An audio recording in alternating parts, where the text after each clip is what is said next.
Back to the deep dive. It is January 31st, 2026. And, well, if you're waking up this morning feeling like the ground under your feet is shifting a little bit in this country, you are definitely not alone. We are looking at a stack of sources today that, when you lay them all out side by side, they paint a picture of a massive structural correction. Yeah. A correction in our population numbers, a brutal correction in how our universities are run, and a significant consolidation of political power. It really does feel like the bill has finally come due on about a decade of deferred decisions, doesn't it? Exactly. It feels like the credit card is finally maxed out.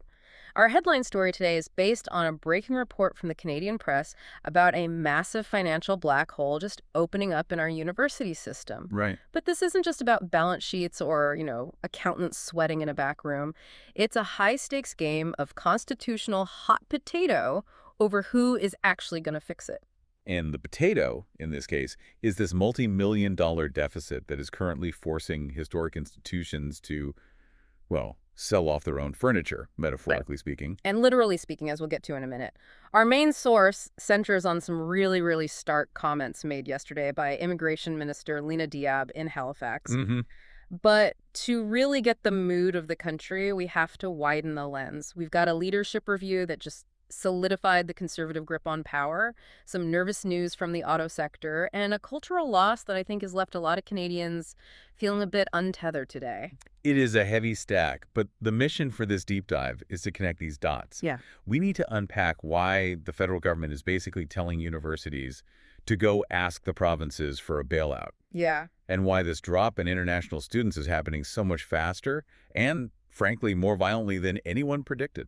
So let's get right into the numbers, because honestly, when I first read this report, I actually thought it was a typo. I had to read it twice. It's not a typo. It's what analysts are calling the enrollment cliff. Right. So Minister Lena Diab laid this out. She noted that at the start of 2024, Canada hosted over 1 million foreign students. That was the peak. The high watermark. That was it. But then she drops the hammer.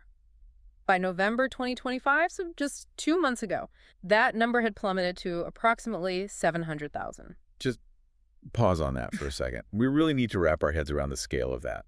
We are talking about a net loss of 300,000 people from that one specific category. In under 2 years. In under 2 years. That's roughly a 30% contraction. That is violent. I mean, usually when we talk about demographic shifts, we're talking about trends that play out over 5, maybe 10 years, a slow decline. Sure. This is a cliff. It's like a third of the population of a medium-sized city just gone. Yeah.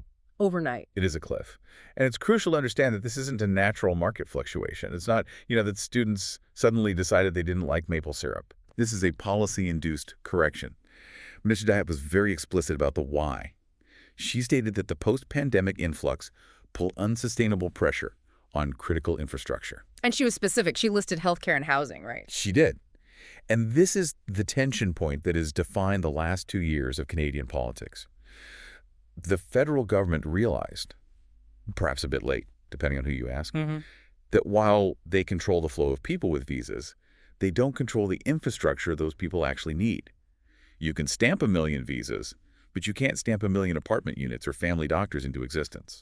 So the government stance, to quote Diab, is that they are finding a balance. Finding a balance is the polite, bureaucratic way of saying slamming on the brakes. Yeah. They turn the tap right off. And while that, on the surface, relieves pressure on rental markets, which is the political win they want, it creates this massive vacuum somewhere else. And that vacuum is sucking the air right out of university operating budgets.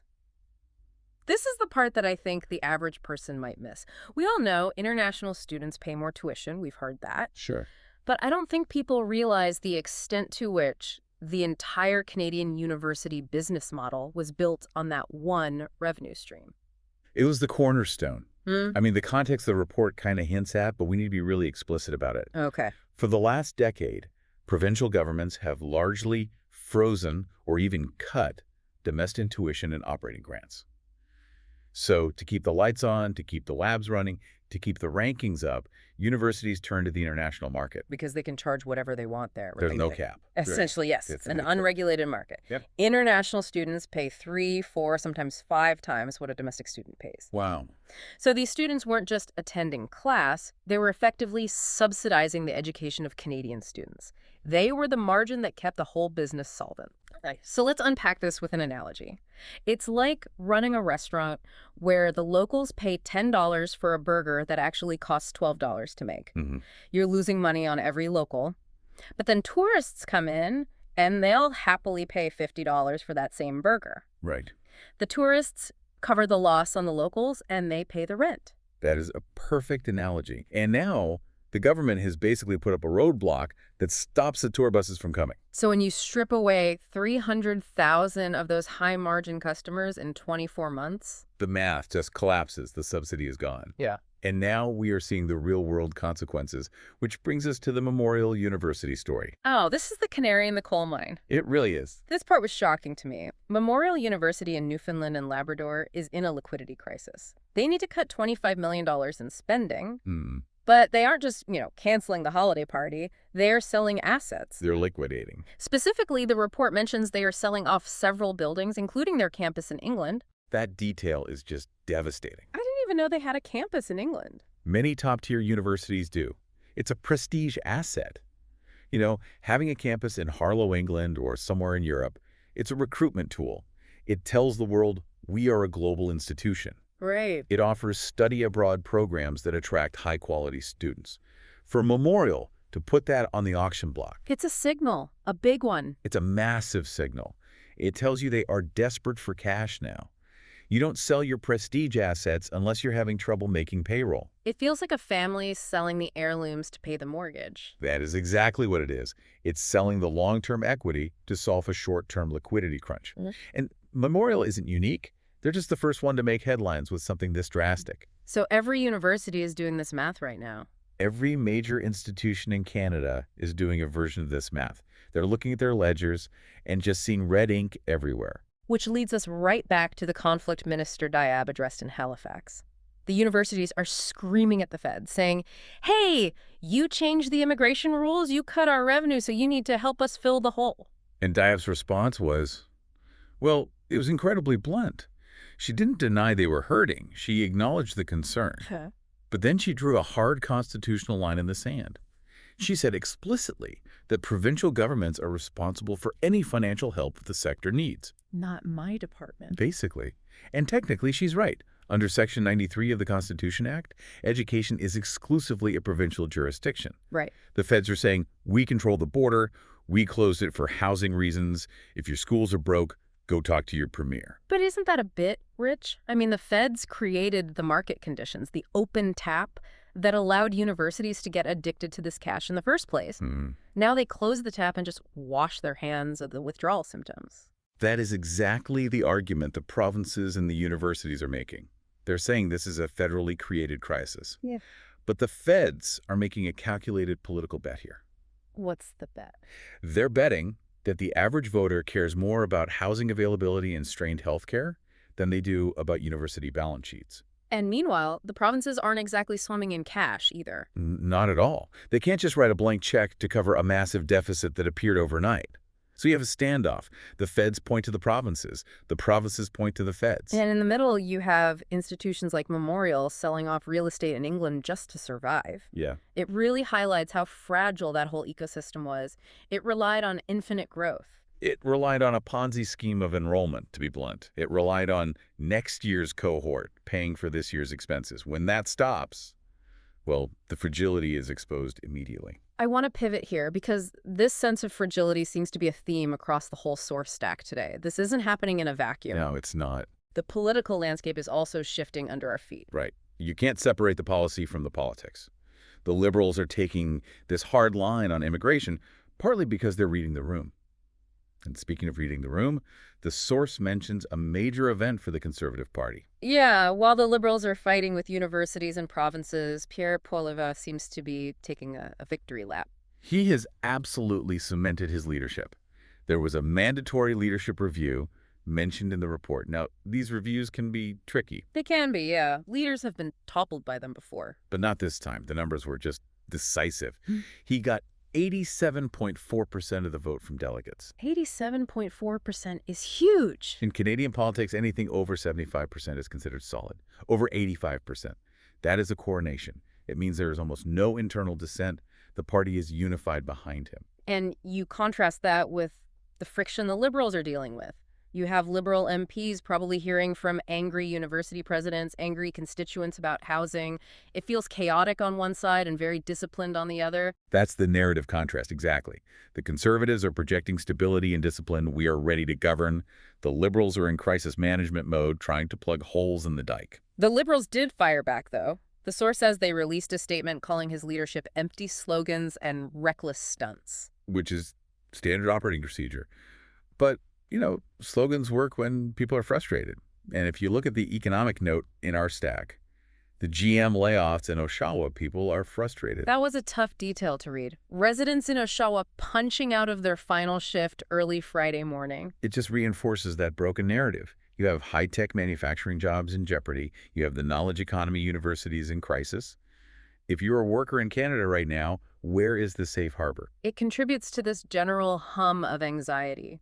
Whether you work on an assembly line or in a lecture hall, the ground rules are changing. And just to quickly round out the news stack, there is a scandal note. A new tranche of Jeffrey Epstein files was released. Right. The source notes it reveals communications with wealthy and powerful figures shortly before his death. We won't dwell on it because the source is brief, but it adds to that background noise of distrust in elites. You have institutions failing, economies shifting, and then these reminders of corruption. It all feeds a cynical mood. It does. It's a loud, angry news cycle, which is why I think the final piece in our stack hits so hard. It's a completely different frequency. The cultural note. Yeah. We lost a legend. The source confirms that on Friday, Catherine O'Hara passed away at age 71. That one really hurts. 71 is too young, especially for someone who seems so vital, so full of energy. The report says she died after a brief illness, and the reaction has been just immediate. Tributes pouring in from everywhere. It's a massive loss. We've been talking about Canadian identity in terms of borders and economies, but Catherine O'Hara was Canadian identity in human form. She really was. The source lists the resume. SCTV, Home Alone, Beetlejuice. And Schitt's Creek, of course. I mean, that show was a global phenomenon, but it was so distinctly Canadian in its sensibility. It was kind, quirky. Inclusive. Exactly. There's a quote here from the Schitt's Creek choreographer, Jeff Demetriou. He called her a statement to Canadian cinema. I love that phrasing, a statement. She proved that you could be world-class, you could be the funniest person in any room, Hollywood or otherwise, and still be so grounded here. Yeah, she never seemed to lose that specific Canadian groundedness, it feels like. Well, in the context of everything else we've discussed, the university's struggling, the political fighting, losing her feels like the end of a certain era of confidence. That's a really astute observation. Yeah. She represented a time when Canadian culture felt like it was punching above its weight, purely on talent and good vibes. Now we're in this defensive crouch worrying about budgets and deficits. It's a stark contrast. It reminds us what we're actually trying to protect. The economy, the universities, that's all just scaffolding. People like O'Hara and the culture she helped build are the actual structure. Well said. And frankly, we need that kind of levity and creativity now more than ever. So let's try to pull this all together. It's the end of January 2026. What's the big takeaway for you? The synthesis is that the era of easy growth is over. That's the headline. We spent 10 years growing the population, growing university enrollments, hoping the infrastructure would just catch up. It didn't. Now the federal government is forcing a correction. And that correction is painful. It's costing universities their assets, it's costing people their jobs, and it's causing this massive political fight over who picks up the check. Meanwhile, the political opposition is consolidating, basically waiting for the government to collapse under the weight of these contradictions. The conservatives are betting that all this chaos works in their favor. And amidst all that harsh reality, we lose a cultural icon who brought us so much joy. It's a tough weekend for Canada. It is. But it's also a necessary reality check. We can't fix the problems if we don't look at the numbers honestly. And the numbers, 700,000 students down from $1 million, $25 million deficits, are finally on the table. You can't hide from them anymore. So here is the question for you, listening to this. We've talked about the what, but let's talk about the what next. Here's the provocative thought I'm left with. We have essentially treated our post-secondary education system. Well, we've treated it like an export industry for the last decade. We sold Canadian degrees to the world to fund our domestic system. And that market just crashed. Completely. So the question is, if we can no longer import our funding from international students, are we, as Canadians, willing to pay for it ourselves? Oof. That is the question. Because if the answer is no, if taxpayers don't want to pay more and students can't afford higher tuition, then we're looking at a significantly smaller, maybe less prestigious university system in the future. Are we okay with that shrinking? That is a very uncomfortable question for a country that prides itself on being smarter and better. If we aren't willing to pay the tab, maybe we don't get the goods. Exactly. The free lunch, or rather the lunch paid for by international students, is over. And now we have to decide what we actually want to order from the menu and how we're going to pay for it. Well, that is certainly something to chew on over your weekend coffee. R.I.P. to the legendary Catherine O'Hara, and good luck to everyone navigating this new landscape. Thanks for diving in with us. Stay curious. See you next time.